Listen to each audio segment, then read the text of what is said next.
নমস্কার, বাংলা সেরা গল্পে সবাইকে জানাই স্বাগত। শুরু করছি আজকের গল্প। আজ পড়ে শোনাব শ্রী কণা দত্তের লেখা গল্প নিতাই দাসের মেয়ে। তাহলে শুরু করি। গল্পের নাম নিতাই দাসের মেয়ে। সাদা আর রাঙা শালুক ফুলে ডোবাটার অর্ধেকটাই ছাওয়া, পানি ফল আর শুষ্নি শাকে বাকি অর্ধেকটা। দূর থেকে হঠাৎ চেয়ে দেখলে মনে হয় যেন কচি সবুজ নরম গালিচাতে কে মুঠো ভরে ছড়িয়ে দিয়েছে একরাশ রাঙা আর সাদা ফুল। প্রচুর কৃশতা এবং ততোধিক দীর্ঘতায় অবনত হয়ে ঝুঁকে পড়েছে গোটা কয়েক নারকেল গাছ ঠিক ওই ডোবাটার পানে। মনে তাদের ওই পাতা ঢাকা জলের বুকে নিজেদেরই প্রতিবিম্ব দেখে নেবার আকাঙ্ক্ষা জেগেছে কিনা কে তা জানে। কালবৈশাখীর ঝড়ে ভেঙে পড়া গোটা কয়েক তালগাছের গুঁড়ি কেটে কেটে পরপর সাজিয়ে একটা ঘাট। পাড়ার মেয়েদের সারাদিনের অর্ধেক প্রায় সেখানেই কাটে, অত্যাবশ্যক বিবিধ প্রয়োজনের তাগিদে। নিতাই দাস, যার এই ডোবাটা, সে যে ইচ্ছে করলে বাঁধানো ঘাট একটা না করতে পারত তা নয়, কিন্তু মেয়েদের যারা কিনা তার কাছে ওই ডোবাটার চেয়েও অপ্রয়োজনের সামগ্রী, তাদের কোনো সুখ সুবিধার জন্য এতটুকু পয়সা বৃথা ব্যয় করতে সে রাজি নয়। যতদিন ওই তালগাছের গুঁড়িগুলো বৃষ্টিতে পচে না ভেঙে পড়ে ততদিন পর্যন্ত সে নিশ্চিন্ত মনে উদাসীন থাকবে, এই তার দৃঢ় প্রতিজ্ঞা। ঘরে পোষা একপাল সাদা কালো হাঁস ওই ঘন আবর্জনার ভেতরেই কোনো মতে করে নিয়েছে নিজেদের বিচরণের যথোপযুক্ত ঠাঁই। তারই ভেতর কখনো ডুবে কখনো ভেসে তাদের দিন কাটে। সন্ধ্যাবেলা নিজেরাই জল থেকে উঠে গা ঝাড়তে ঝাড়তে সিক্ত দেহে গিয়ে ঢোকে নিজেদের নির্দিষ্ট আশ্রয়টুকুতে। জানে সেখানে মজুত আছে ভুসি আর জল দিয়ে মাখা ভাত, একান্ত তাদের জন্য। ডোবাটার ঠিক পারে আমবাগানের স্নিগ্ধ শীতল ছায়ায় নিতাই দাসের মাঠ কোঠার বাড়িখানা। রাংচিতের গাছ কেটে কেটে বেড়া দেওয়া হয়েছে তার চারদিকে। অজস্র নীল অপরাজিতা, রক্তরাঙা তরুলতা আর বিচিত্র বেগুনি রঙের ঝালর লাগানো ঝুমকোলতা বেড়াখানি ছেয়ে গেছে। অযত্ন বর্ধিত বুনলতা কারো তত্ত্বাবধানের প্রতীক্ষা রাখে না, আপনার মনে আপনিই বেড়ে চলেছে, অবকাশহীন দ্রুতকালের তালে তালে পা ফেলে। কালো কিশোরী মেয়ের শুভ্র নিষ্কলঙ্ক অন্তর শোভার মতোই নীল অপরাজিতাগুলির শুভ্র বুক আরও কণ্ঠিত সলাজ দৃষ্টি। বাড়ির চারিদিকের বাগানে বৎসরের বেশিরভাগ সময়ই কিছু না কিছু ফল মজুদ থাকে। বুড়ো নিতাই দাস সমস্ত রাত অন্ধকারে প্রেতের মতো ঘুরে ঘুরে সেই বাগান পাহারা দেয়। বাদুর আর চোরের সাধ্য কি নিতাই দাসের সেই জ্বলন্ত জাগরিত সজাগ দৃষ্টির এতটুকু কাছে এগোয়? কার জন্য যে এত সঞ্চয়ের আকণ্ঠ তৃষা নিতাই তাও নিজেই বোঝে না।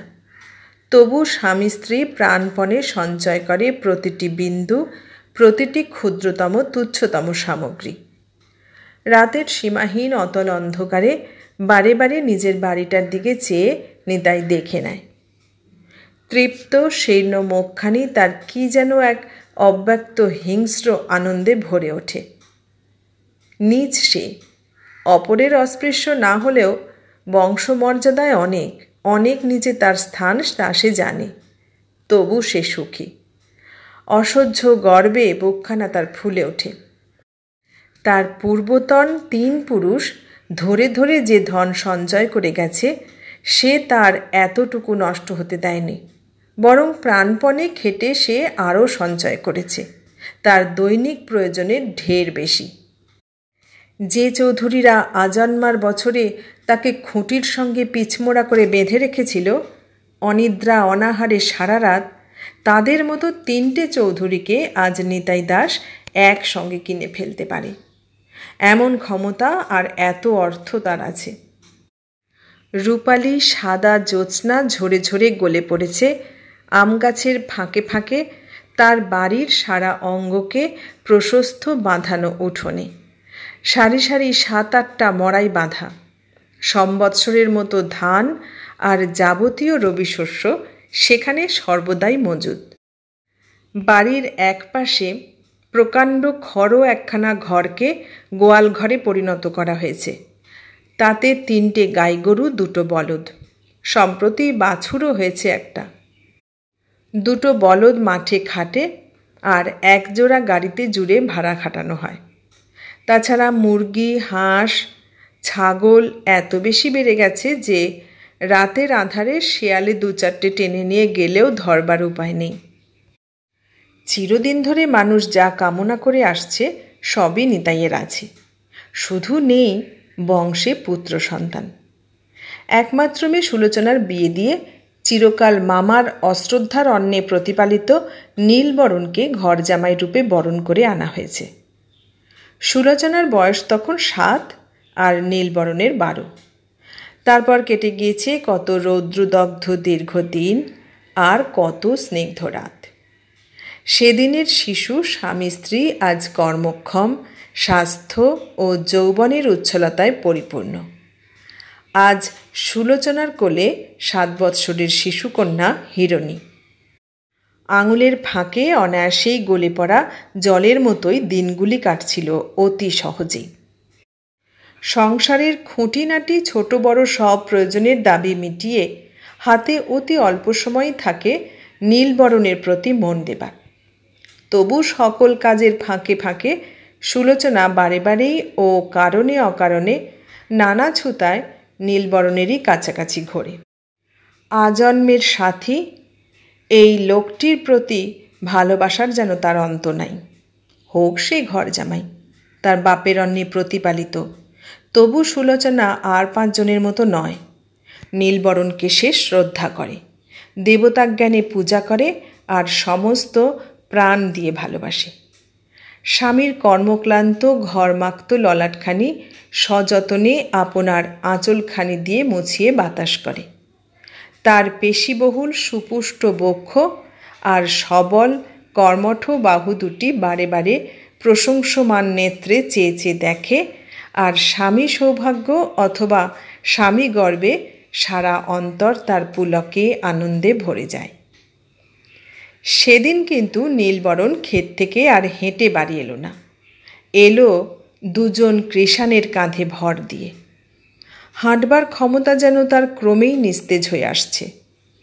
স্বামী কন্যার মঙ্গল কামনায় সুলোচনা তখন দুয়ারে জল ছিটিয়ে তুলসী তলায় প্রদীপখানি রেখে জীবন দেবতাকে প্রাণের প্রণাম জানাচ্ছে। স্বামীকে অসময়ে শুয়ে পড়তে দেখে উদ্বিগ্ন মুখে কাছে এলো।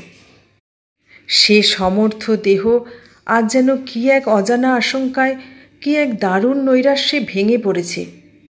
অনেক দূর থেকে শুধু যেন কথার রেশটুকু ভেসে আসছে এমন ক্ষীণস্বরে নীলবরণ বলল, পা দুখানি ক্রমেই যেন কেমন অবশ হয়ে আসছে রে পাগলি, কি হলো কে জানে।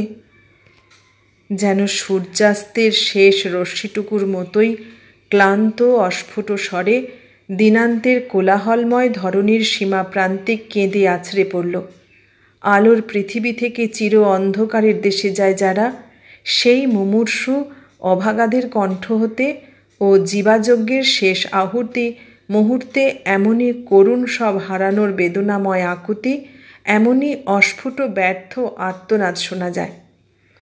কিন্তু মৃত্যুই মানুষের জীবনের সবচেয়ে বড় দুর্ঘটনা নয়, তার চেয়েও বড় দুর্ঘটনা আছে, তার জীবন মৃত হয়ে বেঁচে থাকা। নীলবরণের অদৃষ্টেও তাই ঘটল শেষ পর্যন্ত।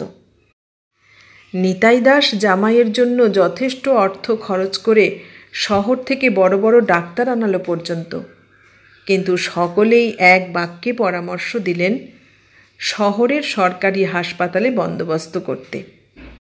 সুলোচনার চোখের জলের মিনতিকে অগ্রাহ্য করে শেষ পর্যন্ত নীলবরণকে হাসপাতালেই স্থানান্তরিত করা হলো। নারীর চোখের জল নারীর মতোই তুচ্ছ অবহেলার সামগ্রী, সে মেয়েরই হোক আর স্ত্রীরই হোক। নিতাই দাসের কাছে তার নিজের মতামতই সবচেয়ে দামি জিনিস। আর কারো কোনো সুখ দুঃখের এতটুকু মূল্য সে দেবে না। 3 মাস অক্লান্ত ব্যর্থ চেষ্টায় ডাক্তাররাও শেষ পর্যন্ত হতাশ হয়ে পড়লেন। নীলবরণের বাড়ি যাবার হুকুমনামা এলো শেষ পর্যন্ত হাসপাতাল কর্তৃপক্ষের কাছ থেকে। নিতাই দাসের বাড়িতে খবর এলো, এবার আর সুলোচনা কারুর কথা মানবে না। হিরণীকে তার মা ত্রিগুণার কাছে রেখে দৃঢ়কণ্ঠে বলল, বাবার সঙ্গে ওকে আমি আনতে চললুম মা, ভজা কাকাও যাবে। ত্রিগুণা অবাক বিস্ময়ে মেয়ের তৈলসিক্ত কপালখানার উপর প্রকাণ্ড মেটে সিঁদুরের পাটকিলে রঙের ফোঁটা আর সিঁথিতে মোটা করে লেপে দেওয়া সিঁদুর রেখার দিকে চেয়ে রইল।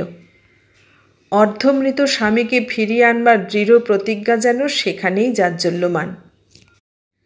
ত্রিগুণাকে নির্বাক দেখে সুলোচনা আবার বলল, রোগা মানুষ, একটু যত্ন আত্তি করে না আনলে চলবে কেন মা? বাবা, ভজা কাকা ওরা পুরুষ মানুষ, ওরা ঠিক মতো পারবে কেন?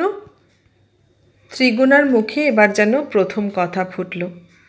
এমনই বিস্ময়ে আপ্লুত সে স্বর। তবু তোর যাওয়া হয় না সুলো? সরকারি দাওয়াইখানা, বিস্তর লোকের মেলা সেখানে। আমাদের ছোট লোকের ঘরে ওতে নিন্দে হয় মা। কিন্তু সুলোচনা সে বারণ মানবে না। নাক পর্যন্ত মাথার কাপড়খানি টেনে সে সোজা গিয়ে গরুর গাড়িতে উঠে বসল। নিতাই দাসের হাজার অনুরোধেও গাড়ি থেকে সে কিছুতেই নামবে না। অগত্যা গ্রামের ধূলিধূসরিত কাদা আর অসংস্কৃত মেঠো পথ ভেঙে গরুর গাড়িখানি সদর হাসপাতালে প্রকাণ্ড ফটকে এসে শেষ পর্যন্ত থামল। হাসপাতালের জমাদারেরা কয়েকজনে ধরাধরি করে নীলবরণকে গাড়িতে এনে বসিয়ে দিয়ে গেল। ডাক্তারদের সম্মিলিত পরিশ্রম নীলবরণের শরীরের উপরার্ধকে এই আকস্মিক জরার হাত থেকে বাঁচিয়ে দিয়েছে সত্য, কিন্তু ওই পর্যন্তই। হাঁটু পর্যন্ত পা দুটি তার একেবারে পঙ্গু, চলৎশক্তিহীন। সরকারি ডাক্তারবাবু গাড়ি পর্যন্ত এগিয়ে এলেন। লোক তিনি মন্দ নন। সুলোচনার মৃতের ন্যায় পাণ্ডুর বিবর্ণ মুখখানি আর পশুর মতো অব্যক্ত যন্ত্রণা মাখানো আহত মৌন দৃষ্টি তার মনের কোন সে সূক্ষ্মতম কোমল তন্ত্রীতে আঘাত করল কে জানে। তাড়াতাড়ি ফিরে গিয়ে লুকিয়ে এক শিশি দামি মালিশ এনে তিনি সুলোচনার হাতে দিলেন। আশ্বাস মাখানো কোমল স্বরে বললেন, এটা রোজ বেশ করে নীলবরণের পায়ে মালিশ করে দিও মা, ভালো হলেও হতে পারে। অনেকেই তো ভালো হয়ে যায় দেখেছি। মুখে এ কথা তিনি বললেন বটে, কিন্তু সে কথা যে কত মিথ্যে তা শুধু তিনিই জানেন, আর জানেন তাঁর অন্তর্যামী। সুলোচনার ঝাপসা কুয়াশাম্লান দৃষ্টি যেন অকস্মাৎ ঈষৎ উজ্জ্বল হয়ে উঠল। ডাক্তারের মুখেও তৃপ্ত প্রসন্ন হাসি। পরের দ্রব্য অপহরণ করে আর মিথ্যা কথা বলেও যে এই অভাগিনী নারীর ব্যর্থ তরুণ জীবনে তিনি সামান্য কটি দিনের জন্য একটু সান্ত্বনা, একটু আশার আনন্দ এনে দিতে সক্ষম হয়েছেন, এই তো তার অনেক পাওয়া। তিনি জানেন অন্তর্যামী এ ছলনায় ক্রুদ্ধ হবেন না। জীবন দেবতা তাঁর এ চৌর্যবৃত্তি ক্ষমা করবেন। নিতাই আর ভজহরি ধরাধরি করে নীলবরণকে গাড়ি থেকে নামালো।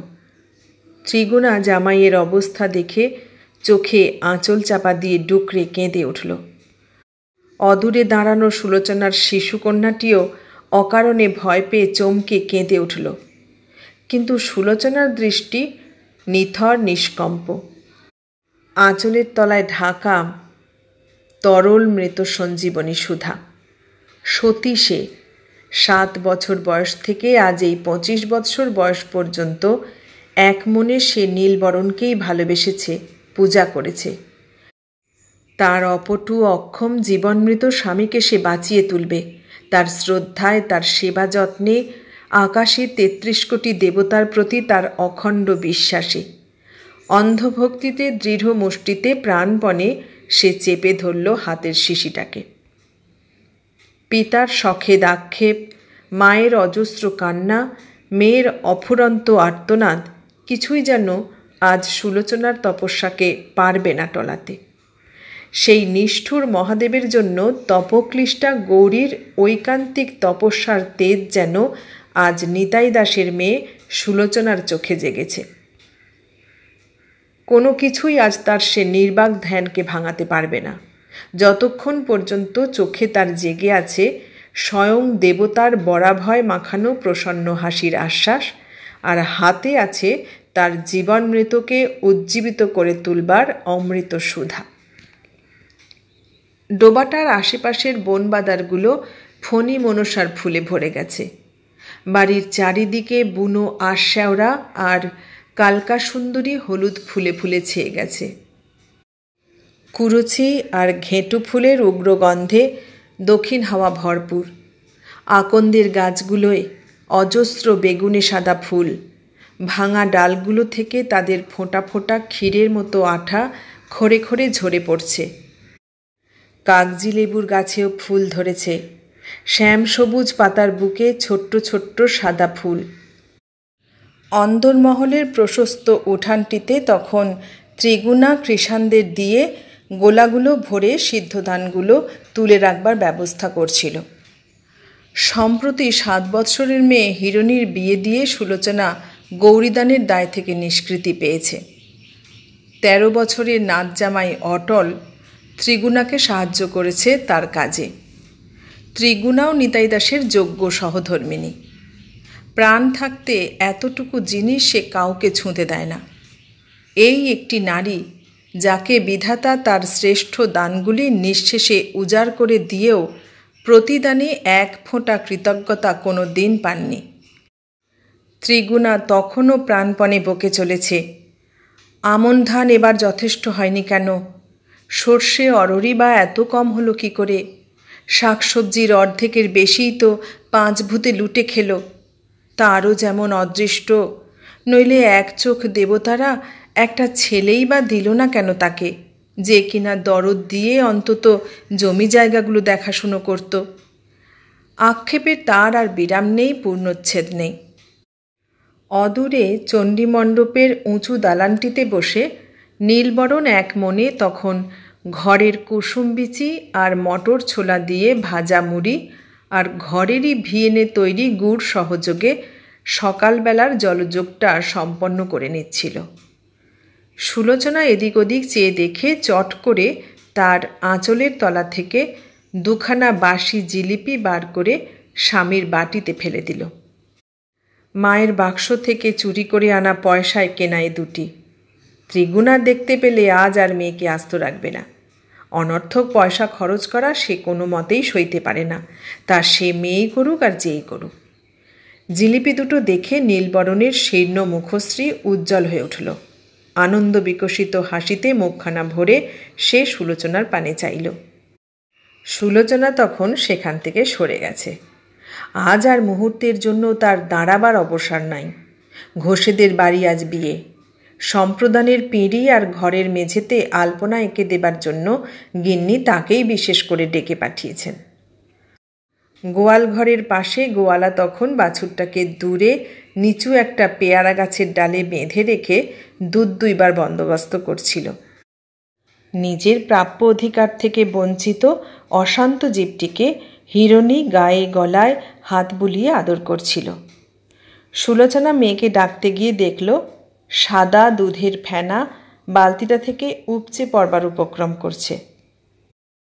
ছিপতি কাকা, বাড়ির জন্য আজ সেটাক দুধ রেখে বাকিটা ঘোষেদের বাড়ি পৌঁছে দিও, ওরা বলে রেখেছে। কর্মব্যস্ত ত্রিগুণার কানেও কথা কয়টি পৌঁছল। সেখান থেকে প্রাণপণে চিৎকার করে সে বলে উঠল, আর সঙ্গে সঙ্গে দামটাও চেয়ে নিও ভাই। সুলোচনার সঙ্গে সঙ্গে শ্রীপতিও হাসল, হিরণীও। এই অর্থলোভী নারীটিকে সকলেই যেন মনে মনে একটু অনুকম্পার দৃষ্টিতে দেখে। সুলোচনা হিরণীকে ডেকে নিয়ে ঘাটে চলল। মেয়ের রঙিন ডুরে শাড়িটির এক প্রান্ত মাটিতে লুটুচ্ছে, মাথার চুলগুলি রুক্ষ, তেলের সংস্পর্শ রহিত। সুলোচনা আঁচল থেকে সন্তর্পণে এক টুকরো সুগন্ধি সাবান বার করে মেয়েকে মাখালো, নিজেও একটু মাখল। তেলের বাটি থেকে অনেক করে তেল নিয়ে মেয়ের মাথায় মাখালো। দুজনে যখন ডুব দিয়ে বাড়ি ফিরল, সারা উঠান তখন রোদে রোদে ছেয়ে গেছে। হিরণীকে কাপড় ছাড়তে পাঠিয়ে সে নিজের ঘরে ঢুকল। নীলবরণ তখন বসে বসে বেতের টুকরি আর মোড়া বুনছে। সুলোচনাকে ঘরে ঢুকতে দেখেই রুক্ষস্বরে প্রশ্ন করল, এত বেলা অবধি ঘাটে কি করা হচ্ছিল শুনি? স্বামীর প্রশ্নের বাঁকা ধরনে সুলোচনা মনে মনে শঙ্কিত হয়ে উঠল। অক্ষম উত্থান শক্তিরহিত নীলবরণ নিজের জীবনের কুৎসিত অবস্থার পর থেকে সুলোচনাকে কোনো কাজে একটু বেশিক্ষণ দূরে থাকতে দেখলেই নিষ্ফল আক্রোশে ফুলতে থাকে। সজীব প্রাণের সতেজ উচ্ছলতার দিকে তার রোগক্লান্ত অকর্মণ্য ব্যর্থ জীবন যেন ঈর্ষার চোখে চেয়ে থাকে। সুলোচনার প্রতিটি মুহূর্তের ছোটোখাটো হাসি, কথা আর অকারণ চঞ্চলতাকে সে আজকাল রীতিমতো ঘৃণা করে, সন্দেহ করে। স্বামী যার অকাল বার্ধক্যে জরাগ্রস্ত, চির শয্যাশায়ী, সে নারী যে হেসে দুটো কথা কারুর সাথে বলবে, তার এই অসহায় স্থবির জীবনে সে তা যেন কিছুতেই সহ্য করতে পারে না। যৌবনের প্রতি বার্ধক্যের, শৈশবের প্রতি যৌবনেরও এই চির বুভুক্ষা। জীবনের প্রতিটি ক্ষুদ্রতম অনুভূতির পানে চেয়ে আছে মৃত্যু তৃষাতুর নেত্রে। যে মুহূর্তে একটি পরিপূর্ণ, সুখী, নিরবচ্ছিন্ন, শান্তিভরা, তৃপ্ত জীবনস্রোত লীন হয়ে মিশে যাবে তার মুখে, পাণ্ডুর বিবর্ণ প্রেত হাসি চির আকাঙ্ক্ষার ওই জীবনটিকে প্রাণপণ শক্তিতে সে আপনার হিমশীতল বুকে আঁকড়ে ধরবে। ম্লান নিষ্প্রভ চোখে ফুটে উঠবে তখন উজ্জ্বল মধুর তৃপ্ত হাসি। আকস্মিক প্রশ্নে বিপর্যস্ত সুলোচনা কোনো মতে নীলবরণকে জানালো যে সে আর হিরণী ঘোষেদের বাড়ি যাবে। নীলবরণের রাগ যেন আরও এক মাত্রা বেড়ে গেল। সবাই মিলে সেজে গুজে তো চললি, আর আমি যে ঘর আগলাতে পড়ে থাকবো, কে আমায় খেতে দেবে শুনি? যেন সে যে বাড়ি পড়ে থাকবে এতে সুলোচনারই দোষ সবচেয়ে বেশি। গলার স্বরটাকে আরও একটু নামিয়ে দিয়ে সুলোচনা বললে, মা চোরের ভয়ে এক পা কোথাও নড়বে না, বাবাও বাগানে ঘুরবে, মাকে আমি সব বুঝিয়ে যাব গো। সুলোচনা কাপড় পরতে চলে গেল। যে অকারণে অসন্তুষ্ট হয় তাকে সন্তুষ্ট করা জীবনে সবচেয়ে কঠিন কাজ। ভিজে কাপড়খানা ছেড়ে রেখে বারোদোলের মেলা থেকে কিনে আনা মুগা সুতোর চৌখুপি ডুরে শাড়িখানা আর লেস বসানো গোলাপি একখানা সেমিজ পরে ভিজে চুলগুলোর প্রান্তভাগে একটা গিঁট দিয়ে মাথার সিঁদুর রেখাটাকে আরও একটু মোটা করে দিল। বাক্সে দু চারখানা যা তোলা গয়না ছিল তাও পরে নিল। হিরণীর ততক্ষণে কাপড় পরা হয়ে গেছে। সুলোচনা মায়ের হাত বাক্স থেকে হিরণীর গয়নাগুলো বের করে পরিয়ে দিল মেয়েকে। নিজের কৌটো থেকে গোলা সিন্দুর খানিকটা বেশ করে কপাল, সিঁথি আর হাতের গোছা খানেক নোয়ায় দিল লেপে। সুলোচনার পায়ের ধুলো নিল হিরণী। মনে মনে সুলোচনা মেয়েকে আশীর্বাদ করল, সুস্থ সবল স্বামী নিয়ে সুখী হও মা, আমার মতো ভাঙা কপাল যেন তোমার না হয়। কি একটা কাজের জন্য ত্রিগুণা যেন সেদিকে এলো। মেয়ে আর নাতনির গা ভরা গয়না দেখে তার চক্ষু স্থির। তীক্ষ্ণ সুরে মেয়েকে আক্রমণ করল, হাঁ রে শুলি, কেমন তোর আক্কেল বলতো? এই কচি মেয়ের গায়ে গয়না চাপালি? দৈবে একটা যদি খোয়াই যায়? যাবে তো আমারই যাবে মা, তোমার কাছে কখনো চাইব না, এ বলে দিলুম আমি। ক্রোধ ও বিস্ময়ে আপ্লুত ত্রিগুণাকে গ্রাহ্য না করেই সুলোচনা মেয়ের হাত ধরে খিড়কি দরজার দিকে রওনা হলো। অটলকে সে এড়াতে চায়, হোক সে সধবা, তবু ভালো কাপড় জামা পরে জামাইয়ের সামনে ঘুরে বেড়াতে যেন কেমন তার একটা বিশ্রী সংকোচ লাগে। তাছাড়া নীলবরণের কটূক্তিকেও সে মনে মনে ভয় করে। ঘোষেদের বাড়ি যখন মা ও মেয়ে গিয়ে পৌঁছল, বেলা তখন আর নেই। অজস্র দামি রঙিন সব কাপড়ে, হাল ফ্যাশনের জড়োয়া মণিমুক্তোর গয়নার আর সেন্টের উগ্র সৌরভে সে বাড়ির আবহাওয়া ক্রমেই ভারী হয়ে উঠেছে। কিন্তু এসবের চেয়ে মুখরোচক খাদ্য সামগ্রীর গন্ধই সুলোচনাকে বেশি আকৃষ্ট করল যেন। কিন্তু তা নিজের জন্য নয়, একান্ত করে তার অসহায় লোভী স্বামী নীলবরণের জন্য। বিয়েবাড়ির হাঙ্গামা যখন চুকল, রাত তখন অনেক। কনের দিদি মধুমালতী হিরণীকে আগেই খাইয়ে দিয়েছিল। সুলোচনা কিন্তু কিছুতেই সেখানে বসে খেতে রাজি হলো না। মধুমালতী অগত্যা একটা পরিষ্কার কাপড়ে দুজনের উপযোগী মিষ্টান্ন বেঁধে তার হাতে দিল। ঘুমে হিরণীর চোখ দুটি বুজে আসতে চায়। তাদেরই পাড়ার আরেকটি মেয়ের সঙ্গে সুলোচনা হিরণীর হাত ধরে টানতে টানতে বাড়ি ফিরল। কৃষ্ণপক্ষের আঁধার রাত নয়, শুক্লপক্ষের জ্যোৎস্না ঝরানো নিশা। তবু শুকনো বনপাতার মৃদু মর্মর আর নিশাচর পাখিদের অকারণ ডানার ছটফটানিতে সুলোচনার গা শিউরে উঠল। আবছা আলো ছাওয়া বাগানটিতে সঙ্গীহীন প্রেতের মতো নিতাই দাস একাই ঘুরে বেড়াচ্ছে। সুলোচনাকে দেখেই সে কাছে এলো, কর্কশ কণ্ঠে বলল, এত গয়নাগাটি পরে এই গভীর রাতে কি না ফিরলেই চলতো না? যা বাড়ি যা, জামাই রাগ করে না খেয়ে শুয়ে পড়েছে। নিতাই আবার একাই লাঠিখানা ঠক ঠক করে ঘুরে বেড়াতে শুরু করল। হিরণীকে শোবার ঘরে পাঠিয়ে সুলোচনা তাক থেকে সন্তর্পণে মালিশের তেলের শিশিটা পারল। তারপর ধীর পদে নিজের ঘরের দিকে চলল। ঘরের কোণে স্তূপীকৃত অরোহর জড়ো করা। ইঁদুরের উৎপাতে নীলবরণ মাঝে মাঝে হাতের বাঁশের লাঠিটা ঠক ঠক করে। ক্ষুদ্র প্রাণী ততোধিক ক্ষুদ্র প্রাণটুকু নিয়ে সশঙ্ক চিত্তে চঞ্চল চরণে ছুটে পালায়। ঘরে ঢুকতেই একটা বিশ্রী তীব্র গন্ধে সুলোচনা নাকে কাপড় চাপা দিল। এই উৎকট গন্ধের সাথে তার পরিচয় আছে। তার অবর্তমানে কোনো কৃষাণের হাতে পায়ে ধরে নীলবরণ তারই আনিয়ে পেট পুড়ে খেয়েছে। সুলোচনা আস্তে আস্তে খাটের পাশে তার হাতের ন্যাকড়ার পুঁটলিটা রাখল। কোণের কেরোসিনের ডিবার মৃদু আলোয় দেখল তখনও নীলবরণ ঘুমায়নি। নেশার ঘোরে অর্ধ আচ্ছন্নের মতো চোখ নিমিলিত করে পড়ে আছে মাত্র। অকস্মাৎ ঘরের ভিতর মানুষের পায়ের শব্দ পেয়ে চোখ মেলে সুলোচনাকে দেখেই বুঝি নেশাটা তার মাথায় চড়ে গেল। হাতের পাকা বাঁশের লাঠিটাকে মুহূর্তের মধ্যে সুলোচনার মাথায় দিল বসিয়ে। মাতালের অপ্রকৃতিস্থ হাতের মার, তবু কপালের কোণ ফেটে ফিনকি দিয়ে উষ্ণ রক্তের ধারা ছুটল।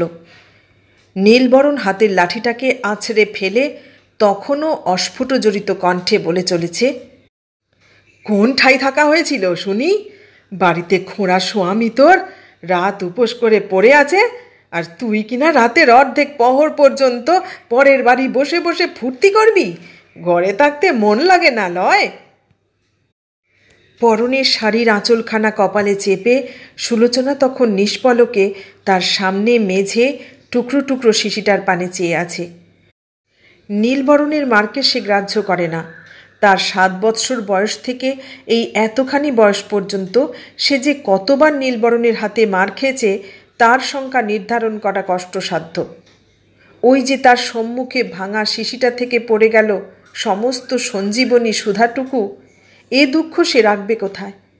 প্রতিদিন সে দেবতার চরণে নিয়মিত মাথা নত করেছে এই ওষুধেই যাতে তার স্বামী সম্পূর্ণ নিরোগ হয়ে যায়।